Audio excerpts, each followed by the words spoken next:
이 시간 우리에게 주시는 하나님의 말씀은 신약성경 누가복음 19장 10절 말씀 보겠습니다. 누가복음 19장 10절 말씀 우리 다 함께 같이 한번 합독하는 가운데에 하나님의 음성을 들으시기를 바랍니다. 다 같이 시작. 인자에 온 것은 잃어버린 자를 찾아 구원하려 함이라. 아멘. 시온 찬양대 찬양합니다.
아멘. 우리 하나님께 영광의 박수 올려드립니다. 할렐루야. 이 시간 올로 목사님 나오셔서 말씀 전하실 때에 귀한 은혜 받으시고 또 목사님 나오실 때 메리 크리스마스로 인사하겠습니다. 메리 크리스마스.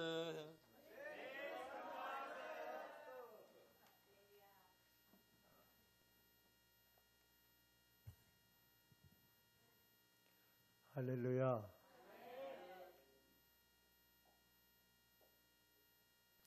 한 해가 언제 지나갔는지 모르겠어요. 금방 지나갔어요. 2024년도 한 해를 추억하라 그러면 저에게는 너무 아픈 한 해였다, 그런 생각이 들어요. 그런데 여러분들이 많이 기도해 주시고 또 우리 박 목사님이 저를 잘 걷어먹여 가지고 요즘 밥을 잘 먹습니다. 아까 내가 이 장로님, 이만봉 장로님 손을 이렇게 만져보니까 악수를 하면서 손이 차가우시더라고. 나이가 들면 손이 차가워집니다. 수족이. 혈액순환이 느려지고 손끝, 발끝까지 혈액순환이 원활하지 못하기 때문에 차가워져요.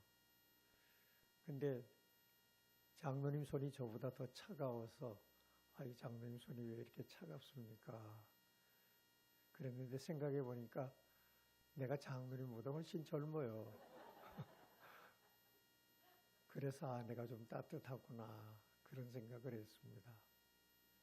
한 해 동안 목사님을 중심해서 우리 당회원들, 또 재직들, 성도 여러분들이 서로 협력하고 또 어려운 가운데서도 주님의 교회를 잘 섬기고 주의 사역을 잘 감당해 주신 것 진심으로 감사드립니다. 제가 우리 교회 처음 부임해서 제 나이가 31살이었습니다. 여러분, 지금 31살짜리 청년들을 보면요, 제가 생각할 때도 우스워요. 애들이에요, 애들. 그런데 애 같은 저를 우리 소천하신 원로 장로님을 비롯해서 여러 성도들과 주의 종들이 열심히 해보라고, 얼마나 시행착오도 많고 실수도 많고 계획했던 대로 되지도 않고 그런 일들이 부지기수였는데 그래도 해보라고, 믿음으로 해보세요. 믿음으로 해보세요. 그리고 격려해 주셔서 참 철없는 목회를 했던 것 같아요. 그래서 지내놓고 보면은 성도들이 뒤에서 그렇게 기도해주고 격려해주고 또 위로해주고 그것이 힘이 돼서 그저 부족하지만 평생을 여러분들과 함께 주님의 교회를 섬기지 않았나, 그런 생각을 합니다.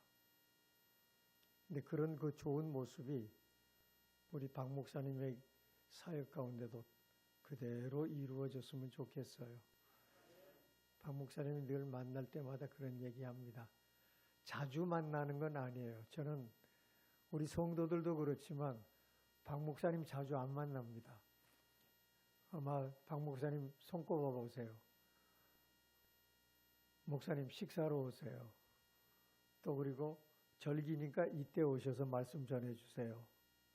그리고 나서 혹 목회자 모임에 한두 번 만난 것 외에는 사적으로 개인적으로 이렇게 별로 후임 목사하고 원로 목사가 안 친해요. 그러니까 자주 안 만납니다. 그런데 만날 때마다 늘 하는 말씀이 그래요. 저는 목사님 목회하신 것 하나도, 목사님이 지금까지 오셨던 것 이탈됨이 없이 하려고 노력합니다. 그래서 제가 그럴 필요 없습니다. 목회는 목사님이 하시는 거예요. 목사님이 기도하고 믿음으로 장로님들과 상의하고 그렇게 해서 교회를 이끌어 가십시오.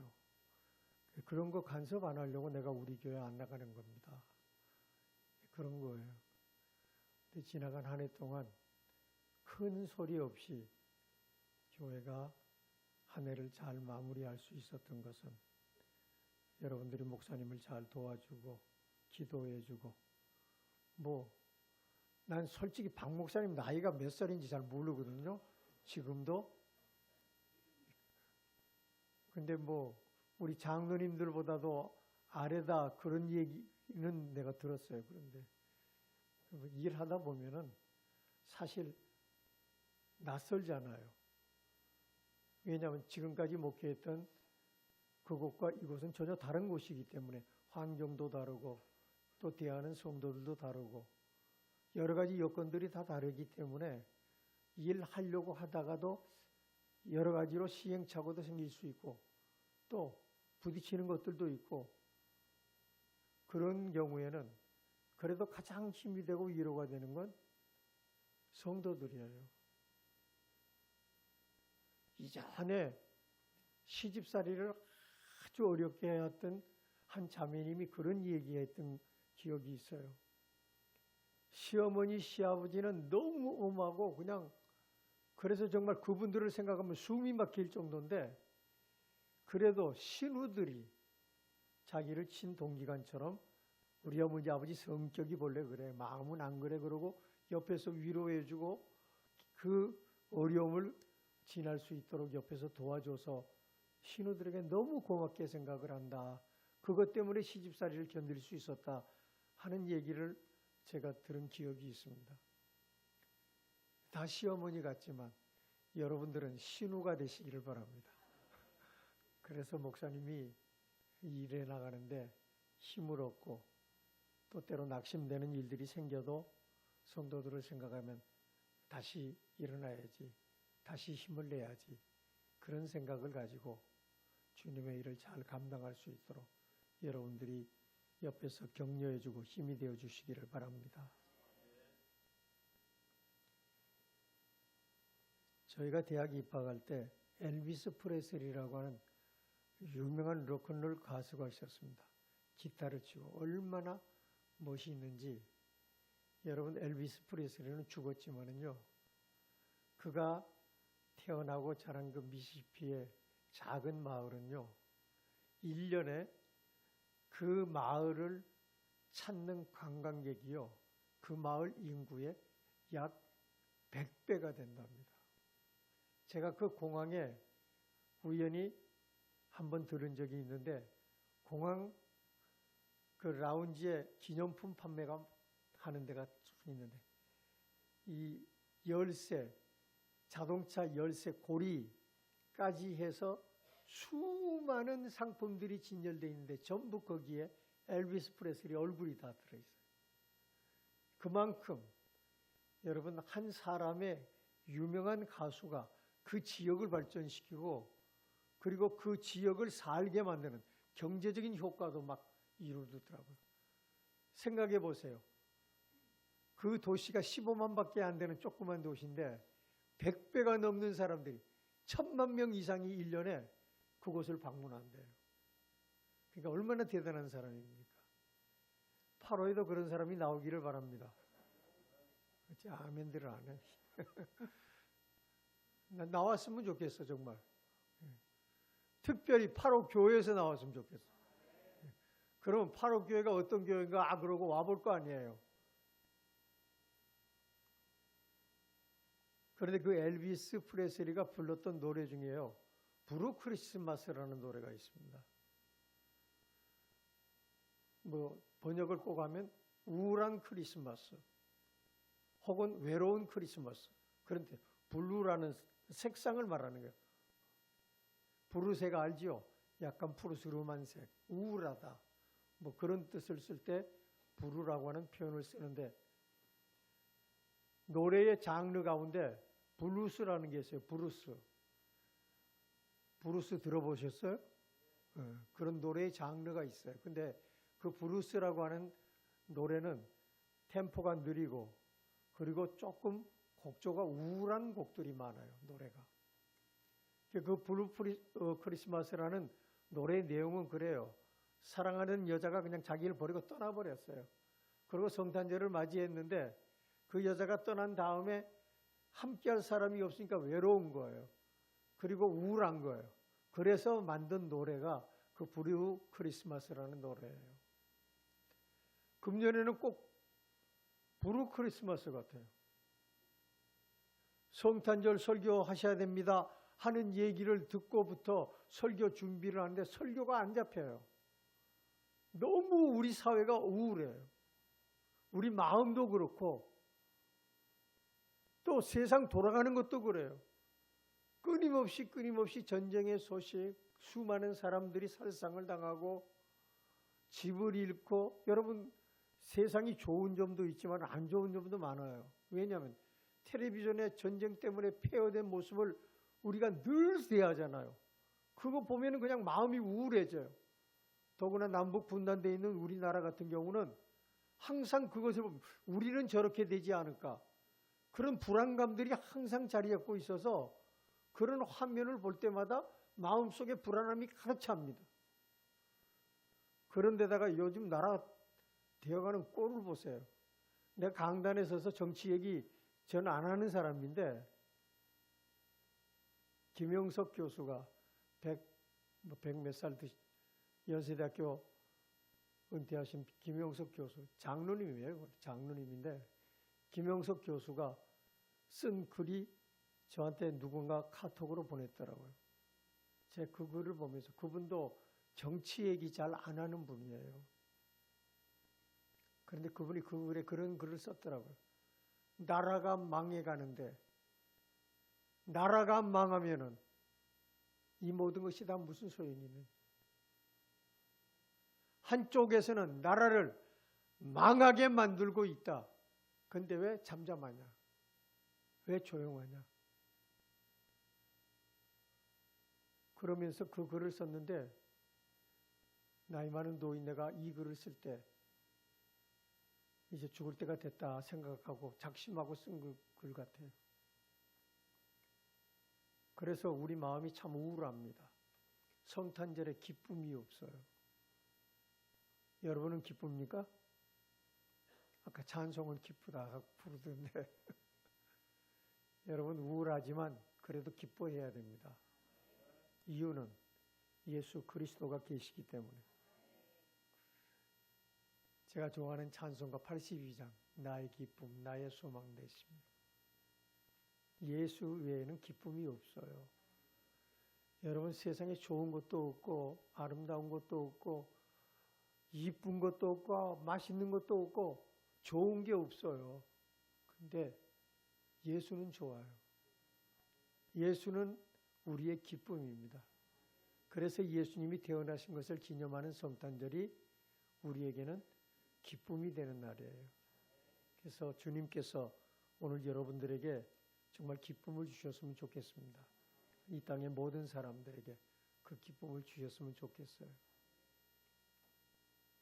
사람이 이 세상에 태어날 때 모두가 사명을 가지고 태어납니다. 하나님이 세상에 사람을 보내실 때는 악한 사람이든 선한 사람이든 그 사람이 이 세상에서 살면서 뚜렷한 일을 할 수 있도록 사명을 줘서 내보낸다고 유대인들은 믿었습니다. 그래서 그냥 왔다 그냥 가는 사람이 없어요. 짧게 살든 길게 살든 그 삶의 모양이 어떻든 간에 모든 사람은 삶의 목적을 가지고 이 세상에 태어납니다. 그런데 성경에 보면은 삶의 목적이 분명하게 우리에게 제시되어 있어요. 전도서 12장 마지막에 보면은 하나님을 경외하고 그 명령을 지키라, 이것이 사람의 본분이니라 그랬어요. 하나님의 명령을 지켜라. 하나님을 경외하는 것, 그것이 사람의 본분이에요. 세상에 태어난 목적이기도 합니다. 사람들이 자행자재하고 자신들의 삶의 목적을 위해서 끊임없이 노력하면서 살지만은, 그러나 그 삶의 궁극적인 목적은 하나님께 영광을 돌리는 거예요. 그래서 웨스트민스터 요리문답 1번에 사람의 제일 가는 목적이 뭡니까? 하나님을 영화롭게 하고 영원토록 그를 즐거워하는 것입니다. 사람의 삶의 목적. 여러분이 이 세상을 살아가는 삶의 목적이 하나님을 영화롭게 하는 데 있음을 믿으시기를 바랍니다. 하나님을 영화롭게 하는 것. 지금까지 여러분들이 세운 여러분들의 인생의 목적이 있었다면 그 목적이 오늘부터는 수단으로 변할 수 있기를 바랍니다. 방법으로 바뀌기를 바랍니다. 그리고 목적은 하나님의 영광을 위한, 자식을 낳아도 하나님의 영광을 위해서 낳아야 돼요. 자식이 우상이 되면 안 돼요. 자식은 하나님께 영광을 돌리는 수단이 돼야 돼요. 그래야 하나님이 그 자식을 지켜주십니다. 그 자식이 내 삶의 목적이 되면 하나님이 자식을 축복하지 않아요. 하나님을 위해서 자녀를 길러야 돼요. 그런데 여러분, 우리는 우리 자녀들의 양육을 목적으로 하는 그 목표가 있잖아요. 자식이 이렇게 해서 잘 살았으면 좋겠다. 근데 그게 목적이 아니라고요. 자식이 잘 됐으면 좋겠어요. 곽주영이 대학 축하한다. 근데 곽주영이가 잘 되기를 바랍니다. 근데 그 잘 되는 게 저를 위해서 그런 게 아니고 하나님의 영광을 위해서. 부모가 그 목적을 가지고 기도해야 돼요. 그런데 우리는 목적이 바뀌어져 있어요. 사업하는 목적이 뭐예요? 하나님의 영광을 위한 거예요. 사업이 아무리 잘 돼 보세요. 만족이 되는가? 안 돼요. 만족함이 없어요. 사람을 보며 세상을 볼 때 만족함이 없었네. 만족이 없습니다. 아무것도. 여러분, 그러기 때문에 우리가 이 세상에 태어나서 지금까지 살아온 삶의 목적이 하나님의 영광을 위한 것이었다면 우리는 인생을 잘 살아온 겁니다. 고생을 하고 힘들고 경제적으로 어려움을 겪고 또 혹은 여러 가지 난리를 겪고 고난을 당했어도 하나님을 향한 분명한 삶의 목적이 있었다면 그 삶은 복된 삶이에요. 그러니까 인생을 잘 살아온 거예요. 예수님도 이 세상에 오신 목적이 있어요. 역으로 말하면 하나님이 그 아들을 세상에 보내신 목적이 있다고요. 자, 다 같이 한번 외워봅시다. 요한복음 3장 17절 시작. 땡땡땡. 그건 16절이에요. 하나님이 그 아들을 세상에 보내심은 세상을 심판하려 하심이 아니요 저로 말미암아 구원을 얻게 하려 하심이라. 아멘 안 해요? 하나님이 아들을 왜 세상에 보냈다고요? 세상을 구원하기 위해서. 그래서 태어나기 전에 이름을 예수라고 지은 거예요. 예수가 무슨 뜻이에요? 구원자라는 뜻. 예수님이 이 세상에 오신 목적이 성경에 여러 가지 나열되어 있어요. 첫 번째가 우리를 구원하시기 위해서 오셨어요. 예수님은 세상에 영화를 누리기 위해서 오신 분이 아닙니다. 예수님은 세상에 대접받으러 오신 분이 아니에요. 예수님은 이 세상에 오신 목적이 비참하게 죽기 위해서 왔어요. 예수님이 그러셨어요. 제자들이 서로 높아지려 하고 서로 다투고 예수님을 따라다니면서도 따라다니는 목적이 오로지 세속적인 것에 있는 것을 보시고 안타까워하시면서 그런 말씀을 하십니다. 내가 마실 잔이 있고 내가 져야 될 십자가가 있는데 내가 그것을 이루기까지는 내 마음이 오죽 답답하겠느냐. 예수님은 참 답답하게 사셨어요. 마음이 답답하셨어요. 왜? 죽음을 향해서 나아갔기 때문에. 세상에 태어나는 그 순간부터 예수의 삶의 목적은 십자가에 있었어요. 그러니까 십자가에 달려서 하나님의 뜻을 이루기까지 내 마음이 오죽 답답하겠느냐.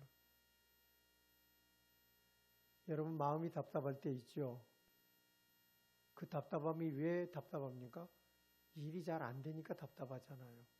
생각대로 일이 잘 풀리면 좋은데 안 풀리니까 답답해요. 예수님은 당신의 죽음 때문에 답답해 하셨어요. 다른 말로 하면 괴로워하셨다고요. 괴로워하셨다고. 평생을 괴로움 속에 살다 간 분. 그분이 바로 예수 그리스도예요. 그래서 박석규 목사님이 정릉교회 원로로 계시다가 세상 떠나신 박석규 목사님이 쓴 하나님의 아픔의 신학이라는 책에 보면요. 성탄절은 하나님에게는 너무너무 슬프고 아프고 괴로운 날이었다. 왜? 아들을 죽음으로 내보낸 날이 성탄절이기 때문에. 그 아픔을 감수하면서 우리를 구원하기 위해서 예수 그리스도를 이 땅에 보내신 줄로 믿습니다. 여러분, 그 은혜로 우리가 구원을 받았어요. 그러니까 하나님께 감사하고 영광을 돌리는 거죠. 예수님이 이 세상에 오신 목적이 사실은 크게 보면 두 가지예요. 첫째는 십자가에 달리셔서 우리 죄를 대속하기 위한 희생의 제물이 되기 위해서 오셨어요. 그래서 예수님을 하나님의 어린 양이라, 유월절 희생양처럼 속죄 제물로 드리시기 위해서 세상에 오셨어요. 두 번째, 교회를 세우기 위해서 오셨어요. 왜? 예수님이 승천하신 이후에 교회를 세우셔서 주님이 이 세상에 오신 목적을 교회로 하여금 이루게 하기 위해서 교회를 세우신 겁니다. 그래서 교회를 가리켜서 그리스도의 몸이라고 부르는 거예요. 몸이 이 몸이잖아요. 움직이는 것, 활동하는 것, 일하는 것. 교회는 그리스도의 몸이에요. 그리고 교회를 만물의 으뜸으로 세우셨다 그랬어요. 교회를 통해서 예수 그리스도께서 이 세상에 오셔서 하신 그 일을 계속해서 지속적으로 하게 하기 위해서 교회를 세우셨다는 뜻입니다. 주님께서 이 땅에 오셔서 우리를 위해서 십자가에 달리셔서 우리를 구원하셨습니다. 그것이 주님이 세상에 오신 가장 중요한 목적입니다. 그렇다면 교회는 그 구속의 사역을 계속해서 이루어 가야 됩니다. 교회가 뭐 하는데요? 복음 전하는 것이에요. 대위임령이라고 그렇게 우리가 흔히 부릅니다. 예수님께서 마태복음 28장 마지막 절에 너희는 가서 모든 족속으로 제자를 삼고 아버지와 아들과 성령의 이름으로 세례를 주고 내가 너희에게 분부한 모든 것을 가르쳐 지키게 하라. 이걸 우리가 대위임령이라고 그래요. 그걸 사도행전에서 누가는 그렇게 썼어요. 성령이 너희에게 임하시면 너희가 권능을 얻고 예루살렘과 온 유대와 사마리아와 땅끝까지 이르러 내 증인이 되라. 지금 너희가 누구를 말하는 거예요? 교회를 가리키는 거예요.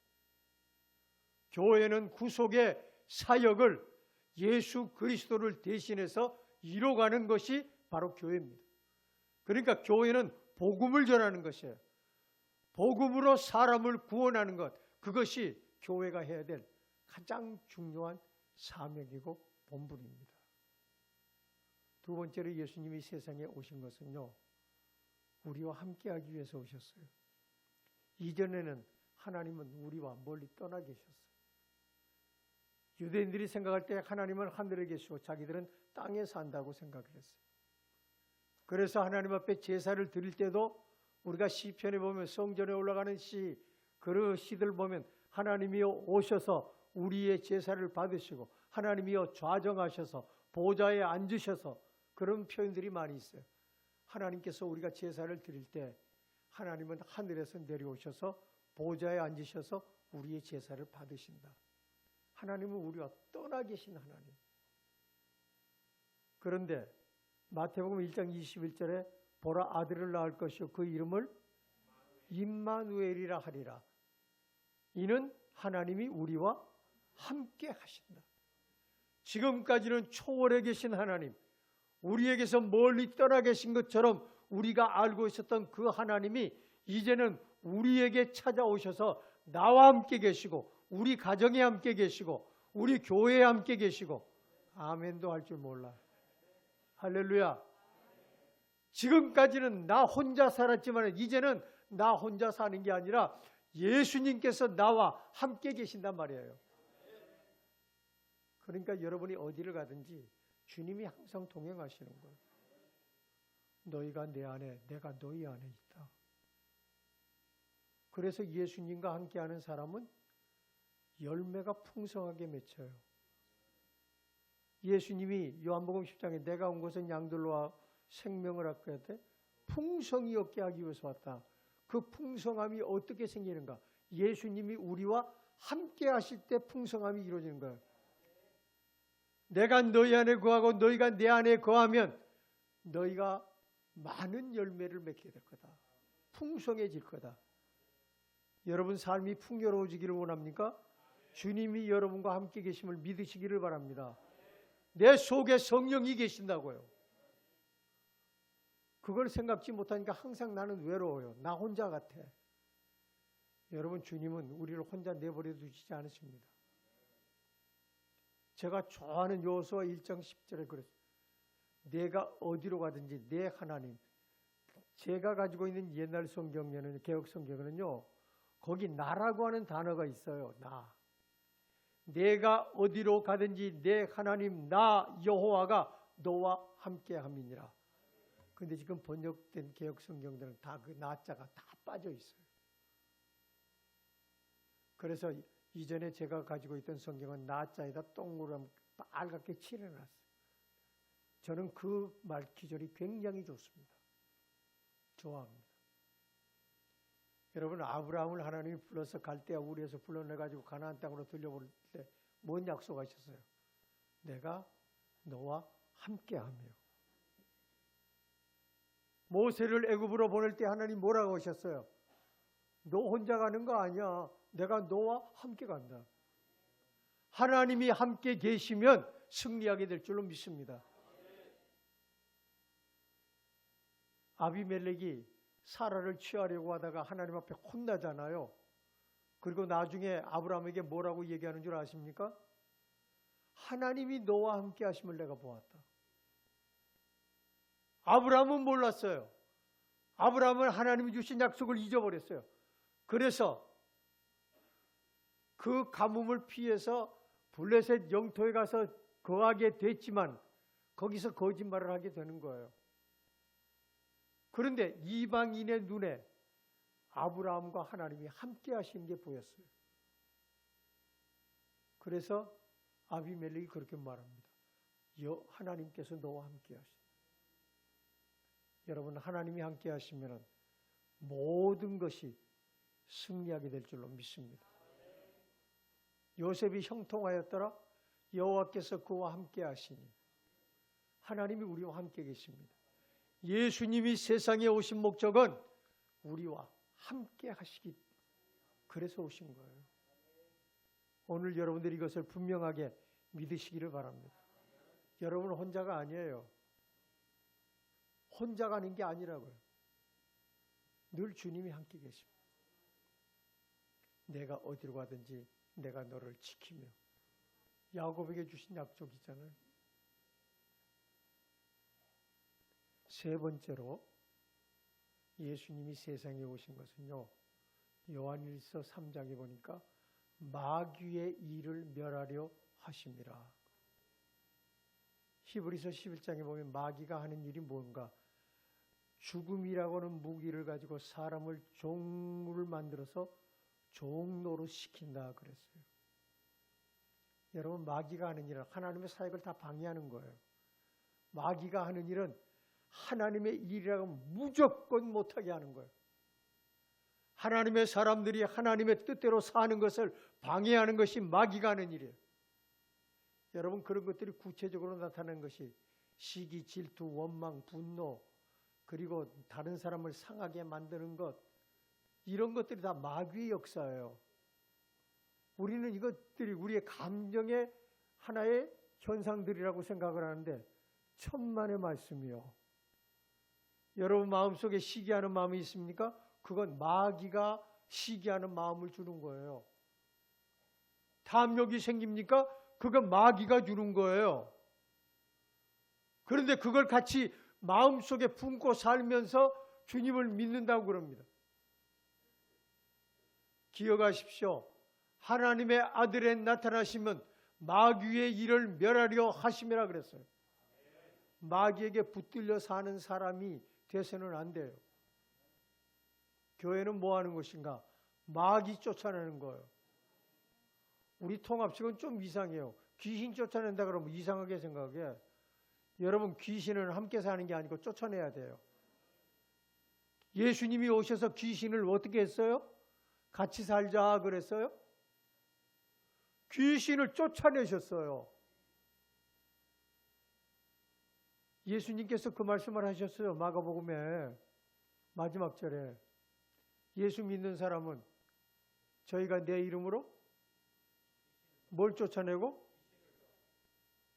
귀신하고 같이 살지 말아요. 귀신은 속이는 자예요. 귀신은 사탄의 수하예요. 귀신은 끊임없이 하나님의 일을 방해해요. 아이고 오늘 몸이 왜 이렇게 찌부둥해. 성탄절이긴 하지만 뭐 성탄절은 주일이 아니니까 그냥 몸이 너무 그러니까 주일날 가고 오늘은 쉬자. 누가 그래요? 여러분들이 그 말 듣고 뭐라고 그랬어요? 사탄아 물러가라. 그러고 오늘 교회 나오신 줄로 믿습니다. 귀신은 같이 사는 존재가 아니에요. 그렇기 때문에 예수님께서 그렇게 말씀하신 것이에요. 너희가 내 이름으로 귀신을 쫓아내며 그랬어요. 귀신 쫓는 것이 성경적인 거 아니에요? 그런데 왜 귀신 쫓는 게 이상해요? 그리고 귀신 쫓으면 뭐 무슨 2단이니 3단이니 목사가 그런 표현 쓰면 안 되지만 짓불도 모르는 것들이 말이에요. 안 그래요? 여러분 박 목사님도 박사학위 받았잖아요. 작년에. 축하해 줬어요? 뭔 축하했어요? 근데 그 축하할 때 나 안 불렀는데. 저도 박사예요. 박사는 사실요. 한 가지밖에 모르는 사람이 박사예요. 다른 건 몰라요. 성경 박사가 되기를 바랍니다. 제가 교만한 얘기 하나 할게요. 우리 친구들, 목사님들 모이면요. 저 앞에서는 성경 얘기 절대 안 해요. 왜 그런 줄 아세요? 이 목사 앞에 성경 얘기하다는 본전도 못 찾는다 그러니까 얘기 안 해요. 신학교 다닐 때부터 그랬어요. 성경에 귀신 쫓아내라 그랬어요. 사도 바울이 지나갈 때 귀신이 쫓겨나갔다 그랬어요. 수건만 나와도 병든 자가 고침받았다 그랬어요. 병이 잘못해서 병 걸리는 것도 있지만 귀신이 주는 병도 많다고요. 그럼 귀신 쫓아내야 병이 고쳐지지 그냥 고쳐지는 게 아니에요. 교회가 뭐 하는 곳이에요? 사탄을 쫓아내는 것이에요. 그런데 교회 안에 사탄이 자리 잡고 앉아 있으면 어떻게 되겠어요? 여러분 마음속에 사탄이 있어요? 없어요? 있어요? 있는 것 같아요? 그거 쫓아내시기 바랍니다. 뭐 미워할 게 뭐 있어? 시기할 게 뭐 있어? 다툴 게 뭐 있어? 제일 하나님 보시기에 안 좋은 건요. 자식들이 부모 앞에 싸우는 것처럼 성도들이 하나님 앞에 서로 다투는 것 하나님이 제일 보기 싫어한다고요. 그때는 잘하는 놈이나 잘못한 놈이나 다 야 꼴보기 있어서 나가. 그러고 다 쫓아내버려요. 그러니까 성경에 그랬잖아요. 마음의 분을 품어도 해가 지기까지 하지 말며. 여러분 위해서 다 그런 거예요. 분노 가지고 저녁에 잠자리 들면요.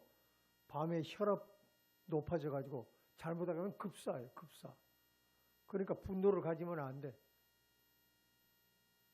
어떤 분은 마음에 화기가 가득해. 화병. 한국 사람에게 제일 많은 게 화병이래요. 여러분에게 화병이 떠나기를 축원합니다. 그 화병이 불이 돼요. 그것이 우리 몸을 상하게 만들어요. 화병은 불병이에요. 불병. 화 버리세요. 얼굴만 봐도 속에 화 있는 사람들이 보여. 아이고. 그러면서 예수 믿는다고. 아이고.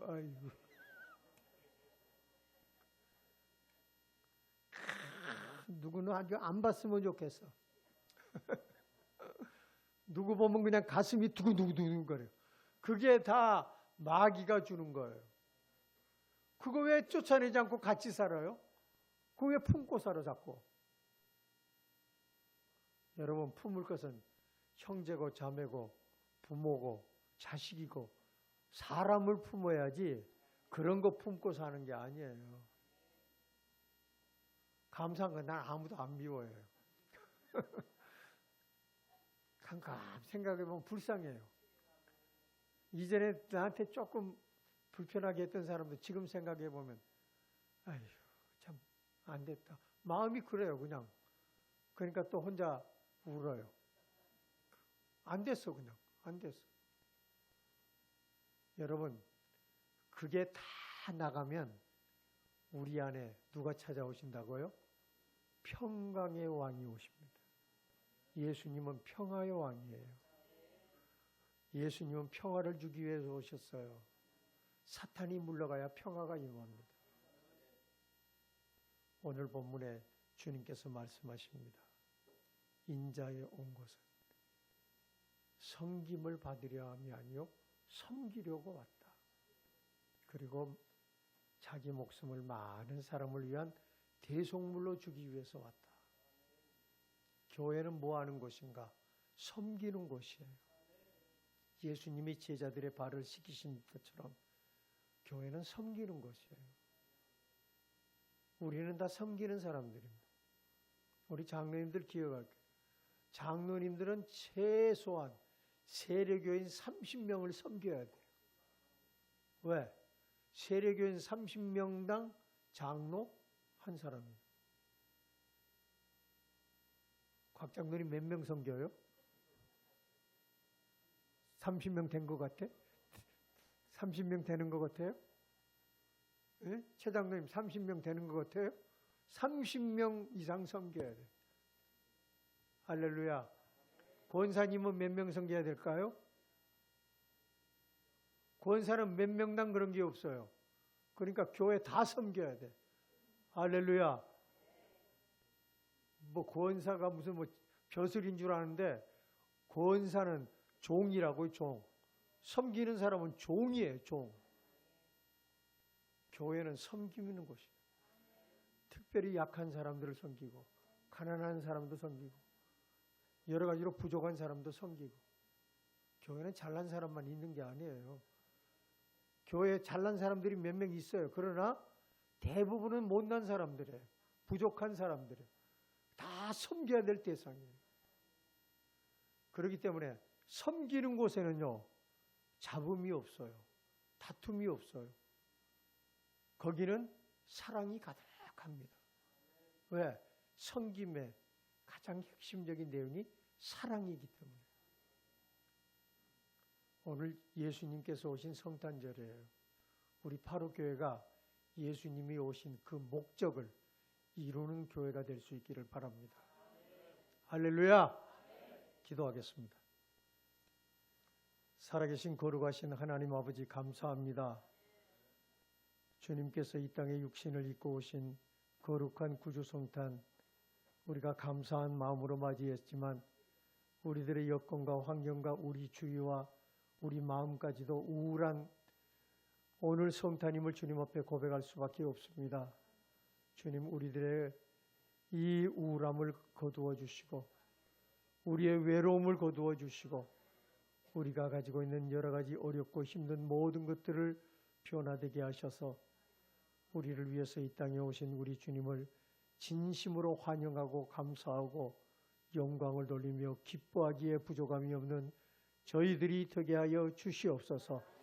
주님이 이 땅에 오신 그 목적을 우리 모두가 다 이루어드리는 주님의 몸된 바로 교회가 되게 하시고, 목사님을 중심해서 모든 성도들이 한마음 한뜻이 되어서 하나님을 영화롭게 하는 아름다운 제단 되게 하여 주시옵소서.